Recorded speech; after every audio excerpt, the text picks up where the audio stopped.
মই এতিয়া উপস্থিত আছোঁ চানমাৰী। এইটো চাওক, চানমাৰী ৰাস্তা পানী ডুবি গৈছে। মই ভিডিঅ'টো এইকাৰণে বনালোঁ কাৰণ অসমৰ মুখ্যমন্ত্ৰী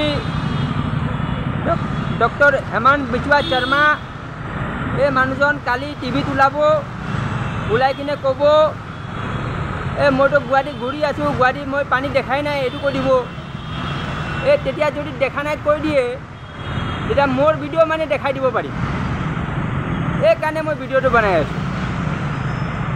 যদি CM কৈ দিয়ে যে মই পানীত দেখা নাই তেতিয়া মই ভিডিঅ' মই পঠাই দিম।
এইটো চাইছে, এইটো দেখা পাইছে, পিছত নক'ব মই পানী দেখা নাই, এই কথাটো নক'ব।